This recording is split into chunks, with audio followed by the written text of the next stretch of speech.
The Stars and Stripes show is brought to you by the U.S. Embassy.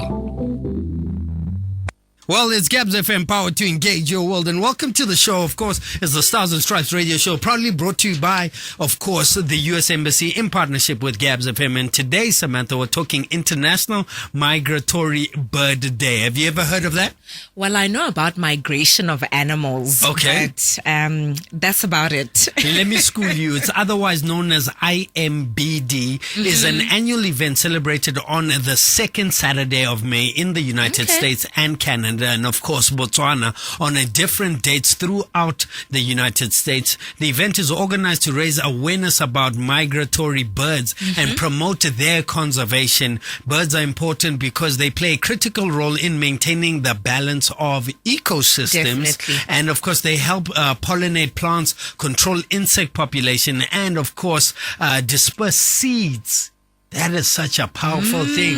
They, in the business of the logistics of transporting seeds, and of course, which helps us to maintain healthy forests and other habitats. Additionally, migratory birds are often indicators of environmental health, and changes in their populations can signal broader environmental problems. And of course, in studio, we have the pleasure of speaking to none other than Suzanne Yon from the U.S. Embassy. She holds the title of U.S. Embassy Chief Regional Environmental Science, Technology and Health Hub for Southern Africa. And it's not a first time on the show. It's not a second time on the show. I don't think it's a third time. I think it is her fourth time on the Stars and Stripes show. So because it's your fourth time or fifth time being here, you're now part of family. Let's give her drums.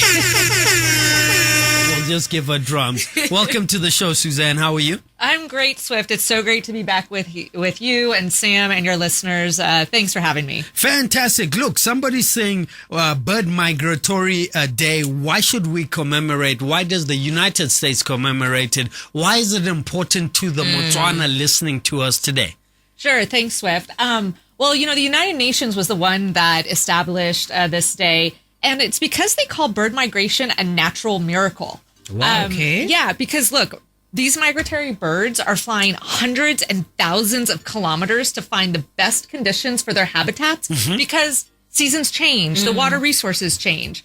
And so when the conditions at breeding sites become unfavorable, it's time to fly somewhere where it is. Yeah. And they do this with such precision. It's not like they just choose a country, but they have an actual spot. And Africa really plays a significant role for supporting migratory birds. Did you know that 2.1 billion songbirds migrate between Europe and Africa twice a year? Not once a year, because they have to go back and forth. So twice a year. And actually, these migratory birds also help connect Africa and the United States, because there's a small songbird called the northern wheater that travels between our U.S. state of Alaska and East Africa twice a year. So it really is important that we're not just celebrating this, but creating awareness, because human engagement, infrastructure, climate change can really provide hardships for these migratory birds. And actually in the United States, we celebrate it twice a year. So it's always a big year for migratory birds. We do it in October and May, and really to help create that awareness. It's crazy how these ecosystems are all, interconnected. Yeah. And I think you've spoken about how the USA and other countries celebrate this specific commemoration. How do we go about celebrating it? Sure. So the United Nations actually picked a theme for this year. Every year there's usually a different theme. And this year's theme is water, sustaining bird life. Now, Swift, I know you and I have talked multiple times about the importance of water. Absolutely. It's not just important to the environment or to humans, but it's important to the birds. So we're supporting all sorts of awareness and education campaigns throughout our country, because these birds are dependent on all types of bodies of water, from coastal areas to inland. And as the human demand for water increases, as well as pollution and the impacts of climate change, they're having a direct impact on the quality of water resources for migrating birds. So that's our focus on for this year. Absolutely. Well, it's Gabs FM Power to Engage Your World. If you've just joined us, welcome to the show. And of course, you're on the Stars and Stripes radio show, proudly brought to you by the U.S. Embassy in partnership with Gabs FM. And the objective of the show is to highlight the bilateral relationship between the BW government and the U.S. government. And of course, today our theme is Bird Migratory Day, which we are celebrating. Look, let's talk about vouchers, and of course, I do know that vouchers are actually protected species in the United States. And of course, vouchers are sometimes referred to as nature's cleanup crew or cleaning crew. Why has the United States included vultures in its listing of federally protected migratory birds? I'm really glad that you brought up vultures, Swift. They're often overlooked and perceived as the lowly scavengers. I mean, they're always the ugly cartoon, right? Yes. They're the ugly bird. But they really play a crucial role in our environment where they live. I mean, they do the dirty work because they clean up after death. So they help to keep our ecosystems clean, and they also help to prevent the spread of disease. So they really are important to the environment. So in North America, we actually have two species of vultures that are protected. The black vulture and the turkey vulture. Both kind of ugly, but they're very important. So they're protected under the U.S. Migratory Bird Treaty Act because the populations were starting to decline from a lack of reproduction because of the use of pesticides. So our act, by protecting them, was able to facilitate an environment to suppress the use of certain pesticides. And now we've seen a dramatic increase in these birds. Okay. Well, it's Gabs FM Power to Engage Your World. Did you know that, Samantha, about vultures? I didn't. I often look at vultures and they just, like you said, they're often seen as the ugly bird. Kanta, they're very important. And there's actually music about vultures. There's a correlation. No, wait. They identify vultures as, taking from us, and with such a negative connotation. Yeah. But the way you've broken it down, it goes to show that we've got to appreciate some of these. But I wonder if they're protected in Botswana, and if that's a conversation that we should be having, considering their role towards the ecosystem that is Botswana. Sam? Yeah, definitely. A bit earlier on, Swift, you were talking about how the ecosystem is linked, and I understand that there's been an increase in the disappearance of vultures, and this has been linked to the increase in poaching of other animals such as rhinos, such as elephants, and even domesticated animals. Why is that? Yes, Sam, that's a really good point that you raise. And I think the last time that I was here for World Wildlife Day, we discussed the importance of fighting wildlife crime. Well, vulture poisoning is actually another devastating impact of wildlife crime and trafficking on Africa's wildlife. So the poachers will basically poison the carcass of the dead elephant or rhino once they've taken the wildlife part that they want from it. And they want to deliberately kill the vultures because it will prevent them from circling over the carcass and attracting the authorities. So unfortunately, Botswana is not immune to this. It has been happening throughout Southern Africa. And I think your next guest will be able to expand on this. But I even read in the press, I think it was in August, that about 50 endangered white-backed vultures were reported dead in Chobe after feeding on a buffalo carcass that was laced with poison. Sorry, Suzanne. Hold that thought. Someone wants to be a part of the conversation. All right. Okay. Gabs FM, good afternoon. 395-6962. If you'd like to be a part and parcel of the conversation, please feel free to engage with us as we talk Bird Migratory Day. Sorry, Suzanne, you can continue. Yeah, so, and I think there was another incident like this from vultures feeding off of Suzanne, zebra. I'm going to do it again, okay? Forgive me. No problem. Gabs FM, good afternoon. Hello, Gabs FM. How are you guys? Fantastic. How are you? Yeah. Talk to us. Beautiful information. Back then, when I was in primary school, vultures were protected. Oh! We were taught that they were protected. Okay, they were protected species. Yes, because they play a very, very crucial role in. They assist all the wildlife officers Wow. Hence the poachers, they call them snitches. Ah, I like that. Thank you so She's much. an American. She know what is a snitch. Cheers, buddy. I love that. Look, and you know, it's interesting because And when you did they say they circle circle around the they carcass. circle the Yeah. carcass. Yeah. Okay, Suzanne, now you can continue. Okay? Yeah, no, I'm so glad that your caller called in with that because, yeah, it really is, an important aspect. And I think we're even seeing an increase in poachers coming in and killing vultures for certain parts that are used in, I don't know, certain Rituals? medicines and that sort of thing. Yeah, so it's not a good situation. Today, the vouchers are getting a lot of play. Gabs FM, good afternoon. Hi, Swift. Just a quick one here. I mean, for me, it's really just to try and understand one thing. Mm-hmm. The migratory birds that you talked of, the ones that you said are moving from Alaska to East Africa. Yeah. Do we know out of the 100,000 that would leave Alaska, how many would arrive in East Africa? Wow, that's a great From our question. own understanding, just from our own appreciation. It would Absolutely. really be interesting. Thank you. Thank you. Wow, that's actually because the weather, what these birds have to go through in order to migrate from one side of the world to the other. Suzanne, I don't expect you to know that. I don't think you're an expert in necessarily the species of birds, but what can you say to that? No, that's a really good question, and I'd love to get back to your listener Okay. with an answer to that. Yeah. But yeah, I mean, there's actually 331 bird species that just fly between North Asia to Southern Africa.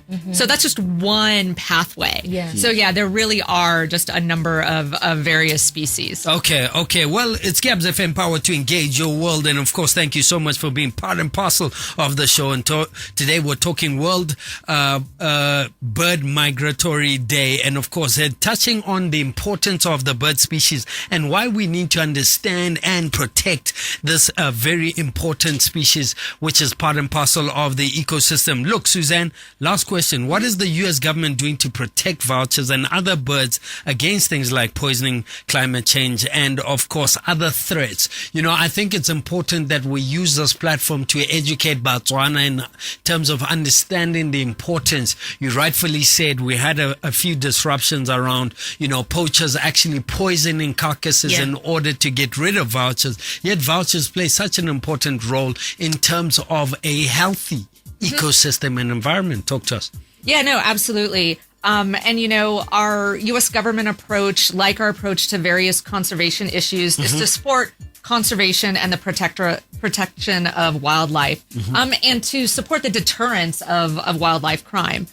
We really work with a lot of partners here in Botswana, from the Department of Wildlife and National Park to NGOs like BirdLife Botswana and Caracal, to support bird conservation. We actually brought an expert last year from our U.S. Environment Protection Agency to work with the CAZA TFCA, that's the Kavinzo Zambezi Transfrontier Conservation Area. Okay, nice. Like near Chobe.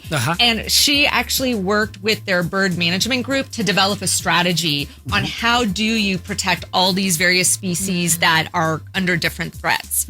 And then kind of more at large, our State Department does have a lot of programming in Southern Africa that includes vultures as a species to protect in our counter wildlife trafficking program.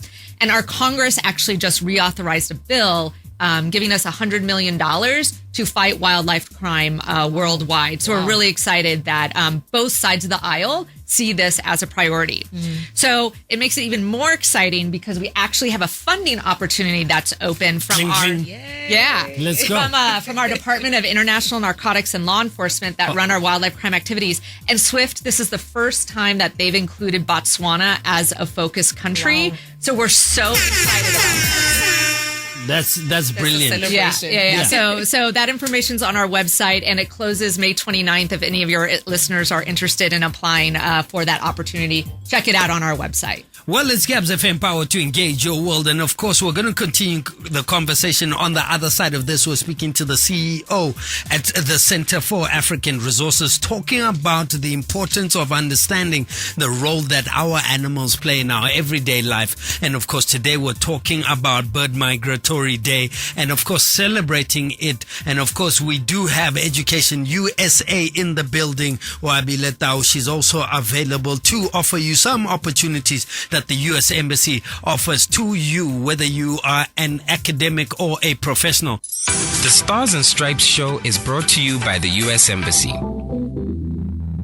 It's Gabs FM, powered to engage your world. He goes by the name Mo Malimi, and of course this one is called Manong, and of course introducing us to our Bird Migratory Day, and of course on the Stars and Stripes radio show, proudly brought to you by the US Embassy. I've learned a lot in terms of my environment. I've learned the role that, birds play to my everyday health. I think we take it for granted. Absolutely. Swift. We know that the birds are there in the sky and, they fly, and that's about it. We take it for granted how important they are. Absolutely. And of course, on the line, we're speaking to Mark van der Wal. And of course, he is the CEO of Caracal, which stands for the Center for African Resources. And of course, this speaks to animals, communities, and land use. Mark, thank you so much. You're coming live from Kasane. How are you?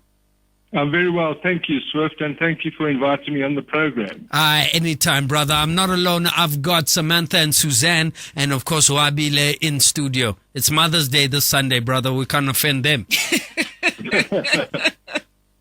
Welcome to the show. Look, let's get straight into it. Walk us through, for those that might not be familiar with your organization and what your organization does for on an everyday basis. What is your mandate, as well as touch on your role? I know I've given you a 3-part question there. Okay. Well, Caracal is a non-government organization, not for profit. Okay. That myself and my wife set up in 2001 in Kasane, and it's the mandate is environmental conservation, Mm-hmm.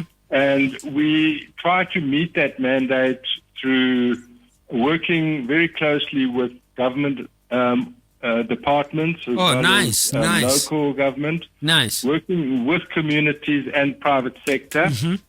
To bridge any gaps between government and private sector, and also through research and education, Mm-hmm. just to try and enhance environmental conservation in the country, but particularly in the north.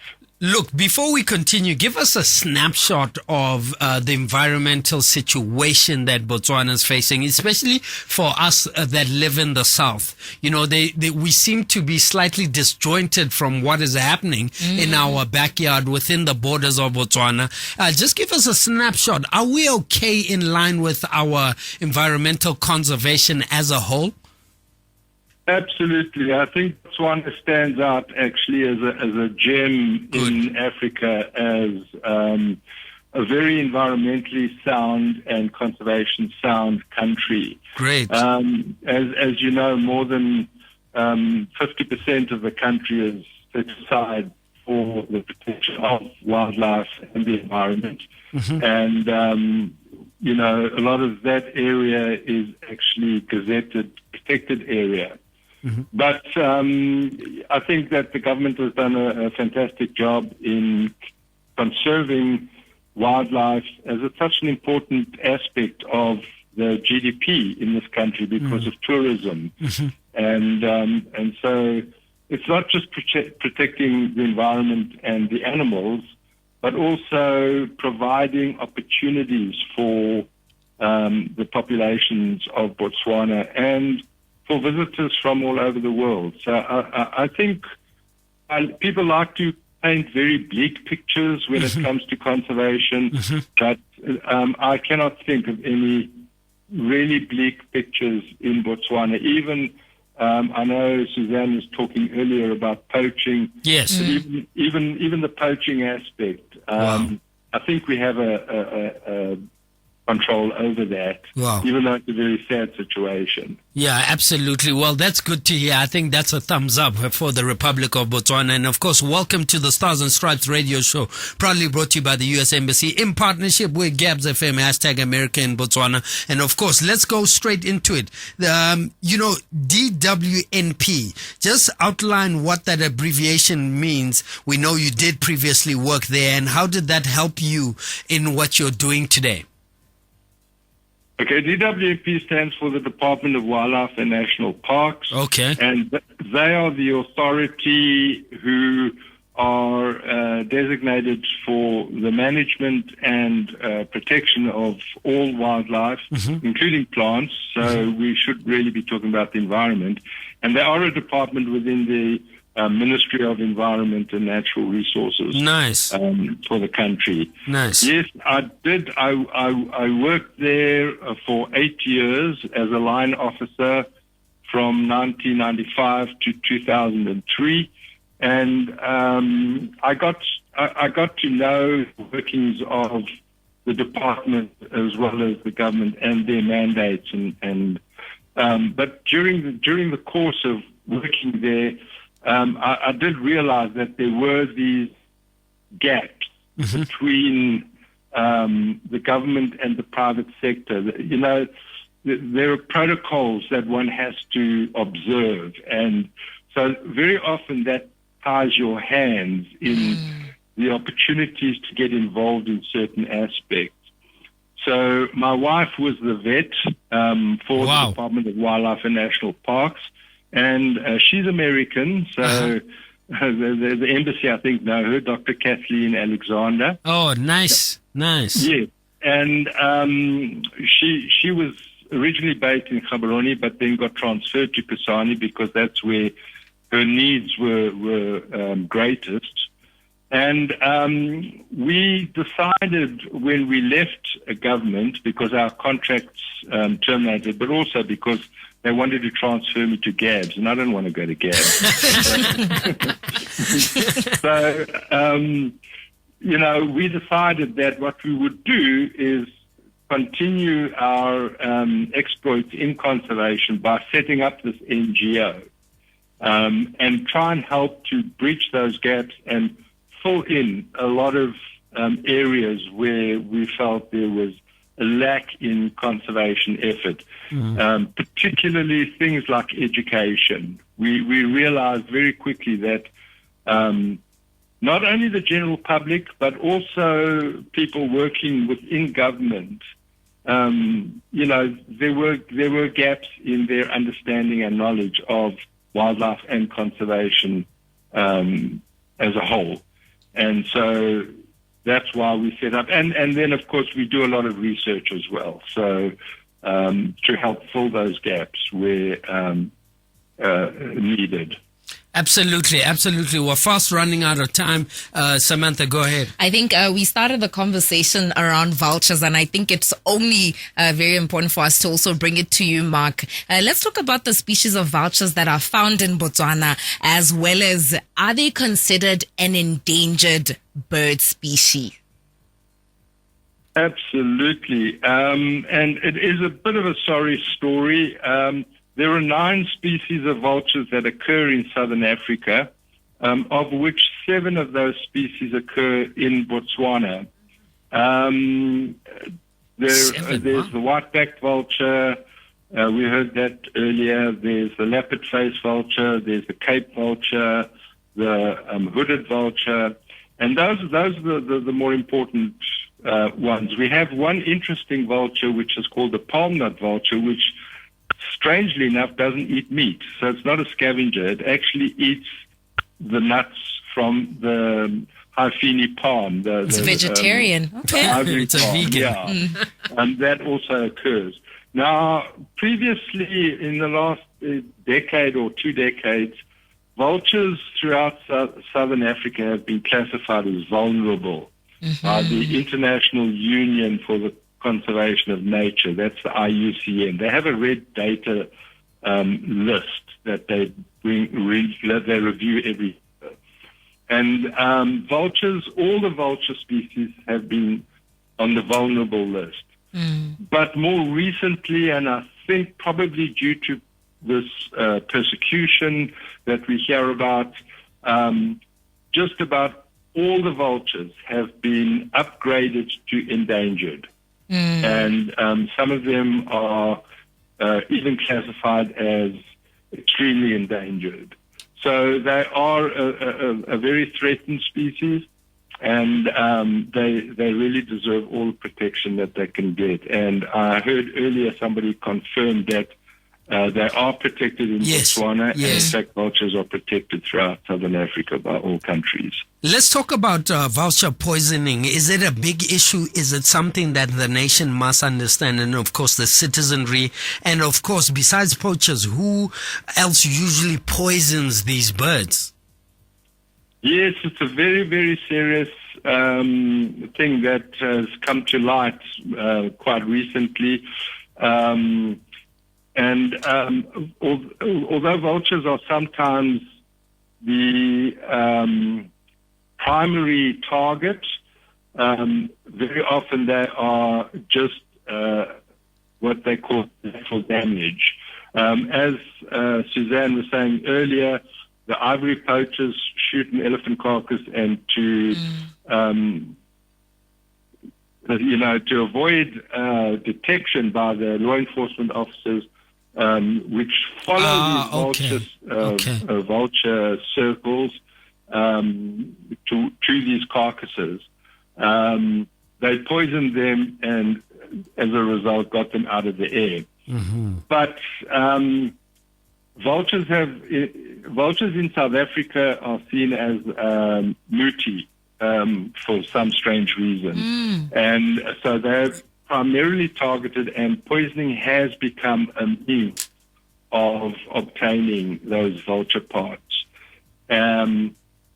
Unfortunately, it's not just the poachers. We have had incidences here in the north where local farmers might lose livestock to lions or hyenas or leopards, and the government brought out a white paper a while back that made it illegal to shoot lions. And so some farmers took the law into their own hands, and they, if they did lose cattle or other livestock to large predators, and they don't consume the whole carcass, then the farmers laced those carcasses that were left over with poison in the hope that those predators would come back and feed on that carcass, and then they would die. And of course, vultures detect those carcasses, and then they come down and feed on those carcasses and die. So we have had incidences where problem animal control issues have caused the demise of vultures through poisoning. Well, it's Gabs. And just let me finish that. Okay. More recently, there was those incidences Suzanne was talking about, where some vultures were poisoned up here in the north, and it was very surprising to find that body parts had been removed from those vultures. So it appeared as though those vultures were targeted for this mooti market. So there possibly was foreign involvement in those incidences. But luckily, we haven't had any further incidences beyond those two.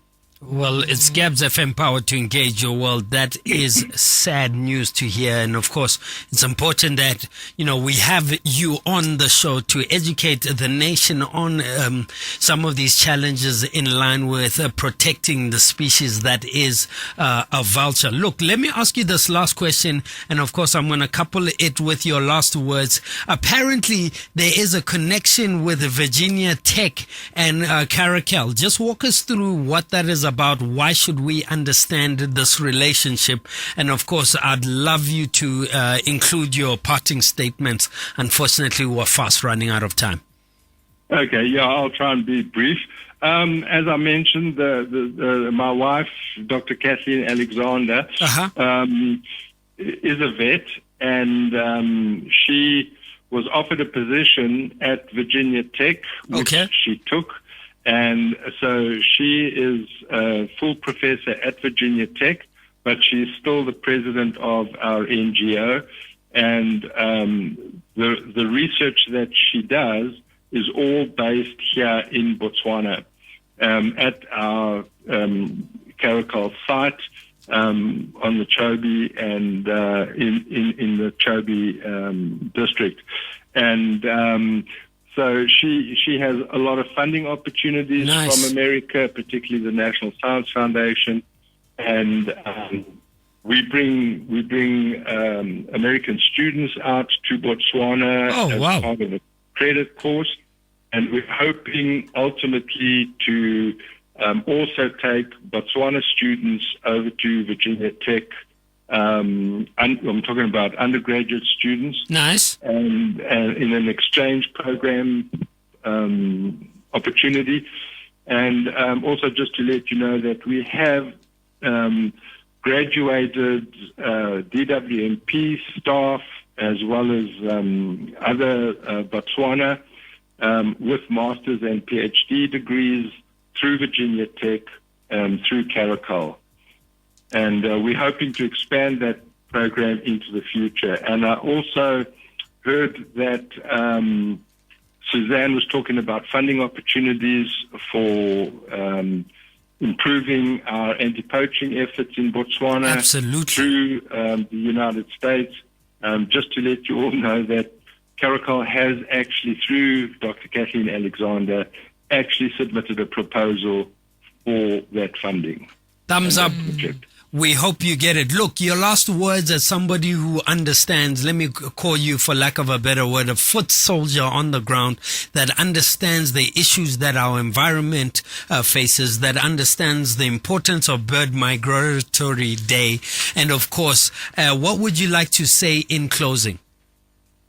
I think one of the most important things, conservation is important, but not everybody is involved in that, Swift. And something that I have found through my involvement in this field is that you cannot underestimate the value and the power of education. Wow. And that is something I think that Caracal likes to do. And there are a lot of other organizations in Botswana and Southern Africa through America that do provide education opportunities and through school children, through school programs, but even beyond. And I think education is one of the most important things in enlightening people to understand.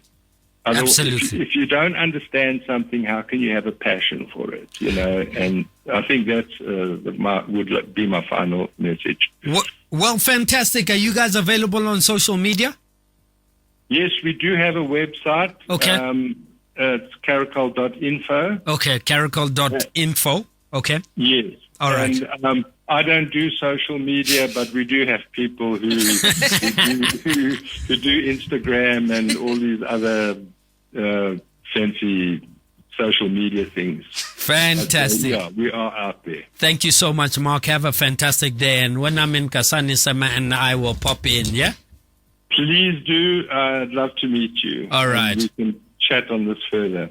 Cheers. And of course, that is the CEO from Caracal, which stands for the Center for African Resources. And of course, in line with conservation out in Kasane. Listen up. The Stars and Stripes show is brought to you by the U.S. Embassy. Well, it's Gabs FM, powered to engage your world. And of course, welcome back to the tail end of the show. But I wouldn't be doing you justice if I didn't share the next segment called Chasing the Dream. And personally, it's one of my favorites. Samantha and I are both beneficiaries of U.S. programming. And of course, what would we do without highlighting some of the educational opportunities that the U.S. Embassy offers through its Education USA office for prospective students, academics, and of course, professionals. And of course, I have Wabile Tau, who is none other than the coordinator of Emerging Voices. That's Welcome right. to the show. Thank How are you? Sam. I'm doing so fantastic. Yeah? Yeah, I'm looking forward to the weekend. Uh-huh. I'm going to be flying with the birds. Yes? I like that. I like that. So in closing, what do you have from your office? Yeah. And of course, in line with what we're discussing today? Talk us. Yes, I'm just going to also reiterate what Susanna talked about. Okay. More about the grant that is nice. now available and open. Emma? So this is an opportunity for CBOs, for NGOs to actually apply for funding that actually for projects that are targeting at harnessing and protecting wildlife, right? Oh, nice. So you can actually apply to this funding. You can actually apply for funding up to 3 million, but $3 million. what? saying, yes, 3 million what? that is what the entire project, the pot has $3 million US dollars. Wow. So all these individuals, all these countries, and Botswana, we're amongst them. So we can get this chunk of that. So your project can actually even get even 9 million for this. Wow. So just go in onto the website and then go into the bw.usembassy.gov. It is already, we've tweeted about it, we've installed it. So go online and just read more about it. If you need more clarification, please reach out to our offices and we can share more. Look, Botswana are very passionate about conservation issues, so I do know that this is an opportunity for them to partner with a non-profit organization and say, look, can we do this in order to educate a lot more people? Yes, When is the closing deadline for it? fantastic. May 29th. So when you're celebrating Mother's Day, think about what would be a beautiful Mother's Day gift. How about saving vouchers? Yeah, would that be good?